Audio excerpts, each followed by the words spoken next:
Hello, hello, and thank you again for clicking this video. I'm Anthony White, and you're watching The Experience.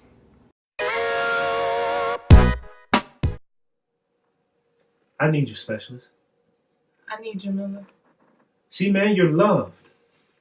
You're about to make a permanent decision to temporary problems. This is not the end, and this is not the answer. Oh, see, y'all don't know what I'm going through, man. Y'all don't understand what I'm dealing with right now. I mean, you smoking me and stuff. I mean, nobody wants me, bro. I'm fine. It is what it is. My wife don't want me. The army don't want me. So it's better like this. Let me just get out now, That's not true. That was a clip from my 2016 film Pressure Point, a film that dealt with soldiers' suicide awareness and prevention. I recently had the opportunity to sit down with Sharon Kaye Edwards, actress, activist, and author. She's made her mark on the community with her anti-bullying initiative, The Invisible Project, as well as bringing awareness to suicide prevention amongst youth. It was quite an inspiring and informative interview. Take a look. All right, Miss Sharon Kaye Edwards, thank you for joining us today on The Experience. And thank you for having me. Awesome. So you're a mother, grandmother, wife, actress, activist. How do you balance everything? Well, you know what? When it's a passion, you don't have a problem with balancing it because I've learned to take my grandchildren with me. My son goes with us as well on photo shoots along with my husband. So, Wow. like I say, it kind of works hand in hand because I love what I do. Wow. And one of your most important work is you do with suicide prevention and bullying. Why is that work so important to you?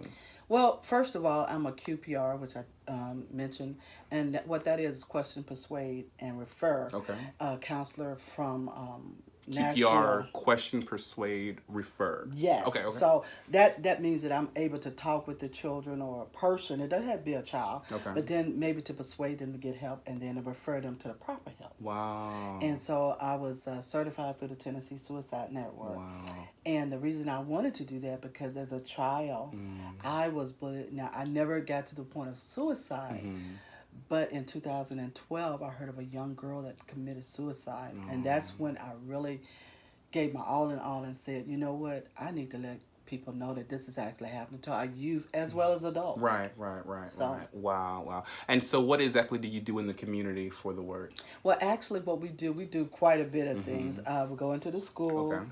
I can train, take flyers about bullying. I can work with the kids. Not only me, but it's a team of us. We work together. It's called the I'm Invisible Bullying and Suicide Awareness and Empowerment. I added empowerment to the title because that's our goal, is to go out and to reach the community, reach everybody. It's not all about bullying, and suicide has no economic nor ethnicity. It does not care.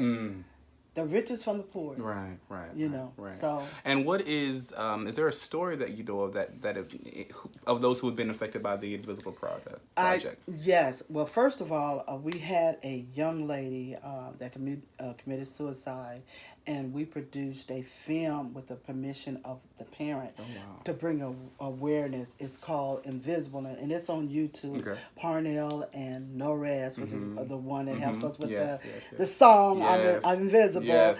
And we have a team, and we go in together, and the young lady committed suicide, and we took that film into the schools. And when we took that film into the schools, one of the children that was a bully, you know, sometimes we think about the child being bullied, but the bully recognized herself and recognized the detriment that she could cause someone to commit suicide, because your words or sometimes what hurt even more than a hit. And that's really, it's awesome that you work with the bully as well, because a lot of the time, you know, when I was learning, because I was bullied, you know, growing up, is that the bully, what they're really doing is projecting their insecurities onto somebody else, and so there's a much more deeper, you know, issue or problem within that person, and so their way of sort of kind of making themselves bigger is to you know, bully other people. So that's very important that you're working with the bully as well. Awesome. And then what we also try to do is not only bring awareness, but we want to empower the youth to know who they are, because a lot of times parents, I want them to be aware that when you see a child, your child has marks on their arms or whatever, that is a cutter, and a cutter, that's a flag, and a cutter. Some reason why they cut sometimes because they can't feel themselves, so they're trying to make see if they're alive. Wow. And so there are so many signs that's out there. Right. And we as an adults have to be really vigilant and look for them. Don't just let the smile. Wow. Because like you were saying in our conversation off camera, there's several people well known. You can go ahead with that. And Well, let yeah, them know. no. I suppose, in the past few weeks we've seen, Kate Spade, who was the Yes, fashion absolutely. designer, Anthony Bourdain, who was the journalist and a host on Absolutely. CNN, both committed suicide in the same week. If there was somebody who was watching, who is thinking of suicide as a resource, thinking as an idea, maybe, the one thing that I've learned about people who deal with suicide after having done research myself for a film that I did is that suicide is like a relief. Like, oh, I finally made it. And the one thing that I've learned about those who commit suicide is that no one would have ever thought them. No. They were fun-loving, beautiful, Yes. great people, and so how do we sort of get past that? If they don't walk around depressed, they found a relief. And so if there was somebody who was watching, what would you tell them? Well, first of all, I have on our team we have a young lady that her fiance, and she goes around to the schools with us, and from what she has spoken, she didn't have a clue. She knew he had a form of PTSD, but it wasn't like something suicidal. And he actually shot himself in front of her. And she tells even after 2 to 3 years, she still tells the pain, and she also tells the children that it's the aftermath. You don't realize you're leaving your family. You're thinking that you're stopping what's going on in your life, but your parents are back there. Your husband is back there, or whatever. So the main thing that I would tell someone is get to know you. There's also professional help. There's a 1-800 number that you're going to flash later. There's a text for young people because sometimes they don't want to talk. What is that text number? It's 741-741. Okay. And if they Google, it would tell them how to put that number in, and there will be someone on the other side. Wow. But it is very important that we recognize that suicide doesn't have a face. Right. And people will say to me, well, how did you know? Why did we not know? Sometimes there's not a clue. So parents, the worst thing that's going on is cyberbullying. Please watch who your child is talking to. I mean, girls are committing, boys are committing, people are committing because people use their words. Sometimes we don't realize the effect of my words. Like I tell my kids, you can hit someone, yes, that bruise will heal, but sometimes when you injure them here, it never heals. And that's why a lot of the school shootings found out those kids were bullied. I remember when I used to work for the school system years ago, and I witnessed an exchange between two students, and the little boy was bullying this other female, and I took him outside out to the hallway, and I said, the one thing that you don't realize is that you can hit her right now, and that pain will be gone, but that word you said to her, she will never forget that. Absolutely. And once I told him that, he was like, wow, that makes a lot of sense. And that's why I feel like it's so important with the Invisible Project to also deal with the bully as well. Because a lot of them just don't know. They think it's just a funny joke. It's a joke. But that thing will linger with those people forever. Because I have things that have been said to me that I didn't realize hurt me as well until I got older. Wow. And that was the reason I was acting the way I was acting. Insecure, depressed 13 times, hospitalized. Wow. Because I didn't realize that underneath, and sometimes I tell people, go back.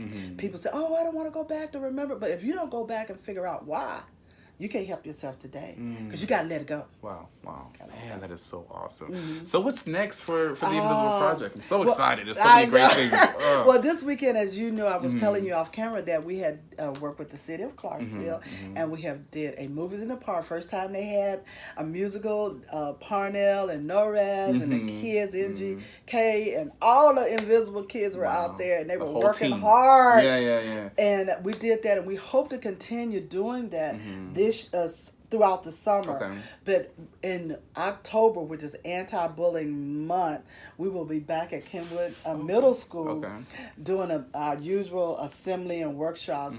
And then I will be doing a big, I call it youth explosion, where the children can tell about their talents, can show that they have such greatness inside of them. Wow. We take for granted that these kids, because we stereotype them, and we say, oh, there won't be anything. Look at him with his pants down. Well, you know what? Sometimes if we as adults would just love on them. Yeah. And let them be able to tell us what's inside, or show them. Sometimes they don't know what's there. It's our job. Wow. So. Wow, that's amazing. So let's talk about Sharon Kaye Edwards for a little bit. What do you have coming up? You were talking about a book that you were working on. Yes. Well, I have 3 books that's already published, waiting on 2 of them to come. Well, 1 to come into full print wise, but Actions, which several of the counselors at the school has picked up. That's like a reference guide for parents. Okay. Then I have The Girl That Felt Invisible, which is my story, and a little bit my granddaughter kind of coached me along. And then I have It's Okay to Be Different. Now, both of these all of these are kid friendly, but I would recommend the resource guide for the adults to kind of help it. Then we have accompanying coloring books. Oh wow! So that's pretty much what we're going to be sending out at the book fairs, the bookstores, Amazon. Right now, you can get. I have a website, and it's www.sharonk.edwards, and you can see all the stuff we've done in the community. Wow. And one thing I do want to commend is it takes a team, and it really takes a community to be able to do what we do. I couldn't do this by myself. Yeah. So it's so awesome because you see people walking around all day long doing their jobs and milling on their regular day. But it's so powerful, and that was one of the reasons why I wanted to do the experience, because I wanted to deal with people who are making it an impact in the community. And I just really feel like what you're doing, the work that you do in Norres and Parnell and all of those so who many of them. I don't want to miss said nobody. the team, I know. Yeah. But just the work that you do has really impacted the community. And if people want to get in touch with you or contact you to book you to come out and be a part of their project, how can they get in touch with you? On my website, there's a little message where you can hit that, and it'll come directly to my email. Okay. And that's the best way. That way, I like for people to go on the website so you can know who I am, first of all. And we'll have a link to the website. And we'll have yes. So on there, it'll hit my email, and I will contact them. It'll hit you directly. Hit me directly. It's not going to go to an assistant Unfortunately, we haven't arrived yet. But we believe we will, because my goal throughout this whole thing is to be able to bring to Clarksville and other cities community centers, things for the kids. I want to bring in people that I know in the industry that's willing to come teach acting and all this stuff. But of course, it takes money. So I'm not begging for none. I believe it's going to come because people are going to see what we're doing with this impact. We already see. We are so great. Well, thank you so much. Was there anything else that you wanted to give to the community? Well, can I say I'm trying to suck up all of I can from Ms. Edwards. So yes, and please go ahead. I just want to say to that child or that adult that does not recognize that they are unique, that you are unique. Nobody can take your place. Because if you decide that you're going to commit suicide, guess what? That one person you were created to help now has no one to help them. Know that you were created for greatness, that you got stuff inside of you that you don't even maybe know. So we are here as a community. Thank you for having us. Thank you for being able to get this word out. And I tell you, this young man here, I'm loving on him every day. Thank you so much. God I love bless you so much. Thank you. And thank you so much for sitting down with us. And again, the website and your email will be on the show. So we want to thank Ms. Sharon Kaye Edwards for allowing us to be in your beautiful home, by the way. Thank you. And again, thank you so much for everything that you're doing. Not a problem. Thank you again. Thank you. See, what did I tell you? Such a great and inspiring interview.